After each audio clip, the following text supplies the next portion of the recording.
Selamat pagi Bu Lisa dan teman-teman. Saya Dean Christian dari kelas 11 MIPA nomor urut 4. Hari ini saya akan melakukan praktikum dan juga memberikan penjelasan serta kesimpulan dari tema pelajaran bab kali ini, yaitu gelombang cahaya. Tujuan dari praktikum ini adalah menyelidiki interferensi cahaya melalui satu atau dua celah. Alat dan bahan yang diperlukan itu cukup mudah, yaitu sebuah sumber cahaya berupa senter berwarna putih, buah potong kardus yang diberi celah sempit, lalu layar putih yang terbuat dari kertas HVS atau folio. Akan tetapi di sini saya akan menggunakan tembok berwarna putih karena kertas saya habis. Lalu selotip hitam untuk menutupi salah satu celah nanti untuk celah tunggal. Yang kelima meja, tapi saya akan melakukannya di lantai karena meja saya tidak cukup panjang untuk melakukan percobaannya. Yang pertama, percobaan pertama saya akan melakukannya dengan celah tunggal atau satu celah. Setelah kita membuat di situ kan yang gambar yang ibu berikan di instruksi itu kan ada layer pertama yang dekat center, terus layer di tengah-tengah tuh lapisan di tengah yang ada dua celah sama layar sana. Kalau misalnya ingin melakukan percobaan dengan celah tunggal, lapisan atau layer yang di tengah-tengah itu yang ada dua celah itu kita tutup salah satu dengan selotip hitam, sehingga cuma ada satu celah doang. Lalu tinggal kita arahin senternya sehingga didapatkan pola cahaya terang dan juga gelap. Lalu kita akan mengukur lebar celah tunggal, jarak garis terang atau gelap ke end dari terang pusat, panjang gelombang, dan juga jarak celah ke layar serta layarnya atau M atau ordernya. Jadi, dan sekarang saya akan memaparkan data-datanya yang sudah saya dapatkan dari hasil praktikum yang saya lakukan kemarin. Yang pertama ada lebar celah tunggalnya. Ukurannya itu saya menggunakan ukuran 0,1 cm. Lalu jarak celah ke layar, jadi dari kardusnya yang ada celahnya itu ke layarnya itu yang temboknya itu 33 cm. Lalu selanjutnya saya akan menghitung jarak garis terang atau gelap ke end dari terang pusat. Yang pertama saya akan tunjukkan dulu hasil praktikum yang telah saya lakukan kemarin. Ini gambarnya. Oke, perhitungan yang saya akan lakukan itu ordernya itu atau M-nya itu dimulai dari yang paling dekat sama terang pusat. Jadi dimulai dari dalam ke luar. Jadi baik dari sisi kiri ataupun sisi kanan, saya urutan ordernya atau M-nya itu akan saya hitung dari sisi dalam yang paling dekat sama terang pusat. Dari terang pusat menjauhi sampai yang paling ujung sana, paling luar. Itu untuk sekedar informasi saja biar tidak ada kekeliruan. Yang pertama, sisi kiri, pola gelap ke 1. M-nya sama dengan 1. P-nya sama dengan 1 cm. Dan lambda yang dihasilkan adalah 6,06 dikali 10 pangkat min 5 meter. Lalu pola terang ke 1. M sama dengan 1. P sama dengan 1,5 cm. Dan lambda yang didapat itu 4,54 dikali 10 pangkat min 5 meter. Oke, setelah kita menghitung sisi kiri, kita akan menghitung sisi kanan.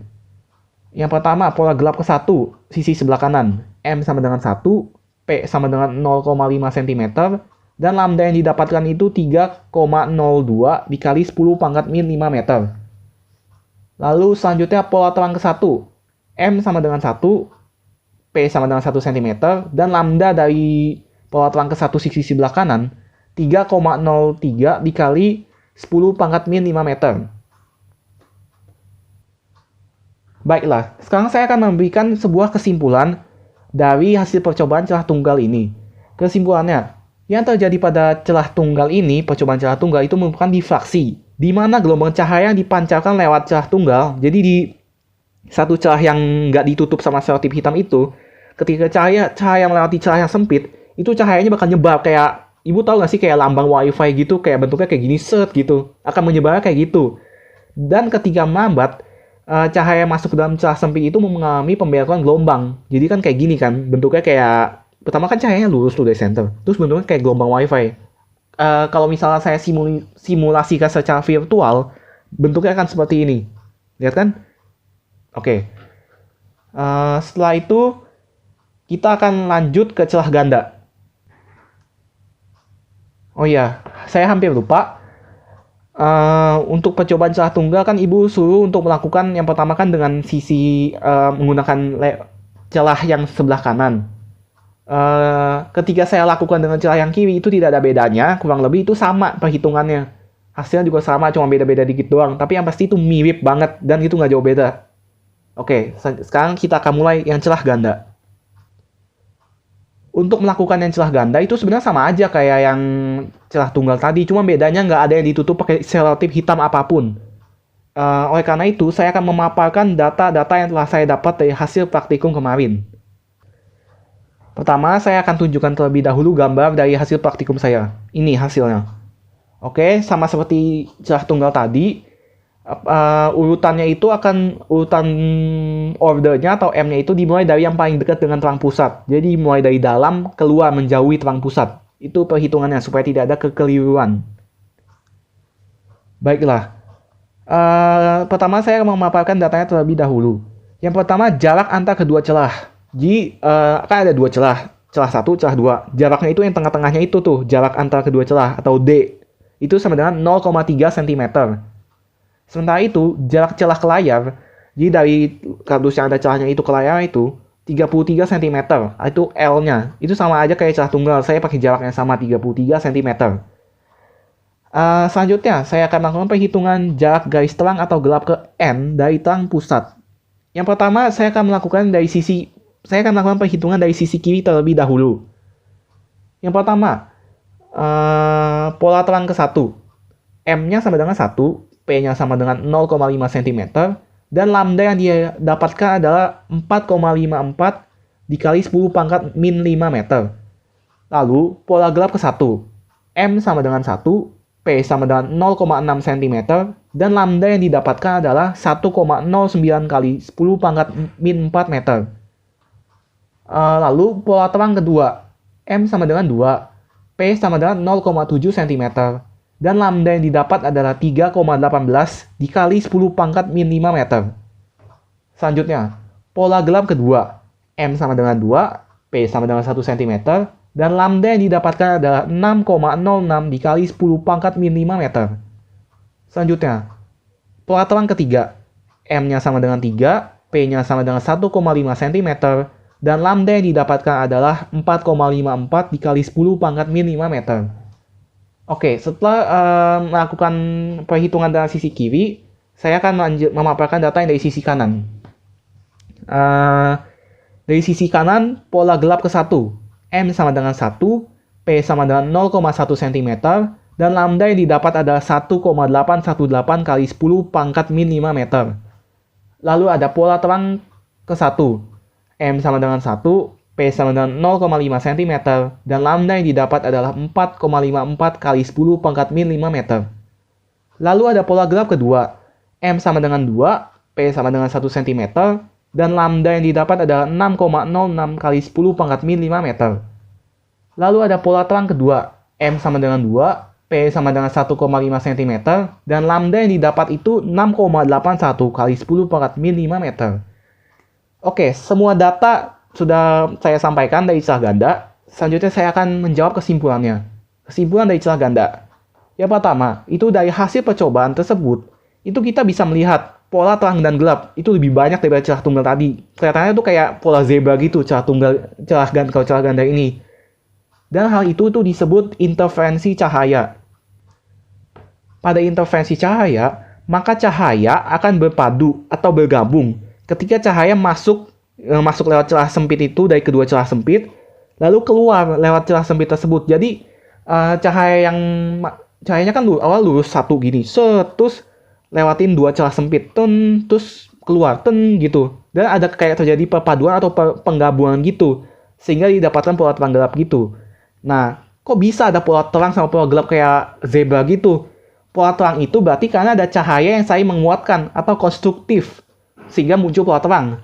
Nah, pola gelap itu terjadi karena ada cahaya yang saling melemahkan. Jadi ada cahaya saling melemahkan, jadinya tuh kayak gelap gitu doang, nggak ada cahayanya. Itu destruktif namanya. Oke, sekarang saya akan menjawab pertanyaan dari hasil praktikum yang sudah saya lakukan ini. Baiklah, pertanyaan pertama. Berdasarkan percobaan celah tunggal, bagaimana besar panjang gelombang yang terjadi? Apakah ada perbedaan dari kedua keadaan celah tersebut? Baiklah, Sekarang saya akan menjawab pertanyaan nomor 1 terlebih dahulu. Yang pertama, panjang gelombang yang dihasilkan itu bakal mirip tuh antara panjang gelombang dari pola terang gelap yang ada. Karena kan saya ngelakuinnya dengan sumber cahaya yang sama, yaitu satu celah tersebut. Jadi satu celah yang dari celah tunggal itu kan sumber cahayanya itu dong, cuma itu doang. Sehingga hasilnya tuh bakal mirip. Terus, akan tetapi bentuk dari pola terang gelapnya itu tidak akan sejelas dan sepekat pada celah ganda. Kan kalau bisa ibu lihat punya saya kan kelihatan jelas, cuman kayak nggak sejelas pola terang gelap. Karena kalau celah ganda itu kan pakai dua sumber cahaya, yaitu kedua celahnya. Kan celahnya itu lebih dari satu kan, ada dua. Jadi sumber cahayanya yang awal dari center, kepecah jadi dua, dia ada dua sumber cahaya gitu. Nah, itu jawaban nomor 1. Oke. Sekarang saya akan membacakan pertanyaan nomor 2. Jika celah kisi terdapat lebih dari 2, apakah yang akan terjadi pada panjang gelombang? Jelaskan. Oke, sekarang saya akan menjawab. Jika celah kisi lebih dari 2, itu kan saya lakuinnya cuma sampai 2 doang ya. Sekarang saya bakal jelasin kalau misalnya tuh lebih dari 2, misal 3 atau 4 atau berapapun itu. Nah, maka tuh order intervensi yang dihasilkannya itu dari praktikum kalau misalnya kita lakuin lebih dari 2, itu bakal semakin banyak. Jadi tuh kalau misalnya kita lihat kan punya saya kan cuma dari 2 celah aja pola terang gelap yang dihasilkan banyak, itu cukup banyak sebenarnya itu. Kalau misalnya lebih dari 2, misal 3 aja, itu bakal lebih banyak. Lebih banyak dan juga warna pola terang gelapnya itu bakal lebih pekat atau tajam atau juga jelas. Itu karena celah yang digunakan lebih banyak, jadi otomatis kan kayak sumber cahaya makin banyak, jadi cahaya dari center terus kepecah lewat celah-celahnya itu, terus kan berarti sumber cahayanya ada banyak tuh jadinya. Jadi makin tajam, pokoknya kayak makin tajam lah gambarnya gitu polanya. Nah, sehingga dan juga panjang gelombang yang dihasilkan tuh akan kurang lebih juga sama sebenarnya. Jadi baik itu yang dengan 2 celah ataupun yang lebih dari 2 celah, itu panjang gelombangnya tuh kurang lebih sama karena kan lebar celahnya sama. Saya kan pakai lebar celahnya itu 0,1 cm dan jarak antar celahnya 0,3 cm.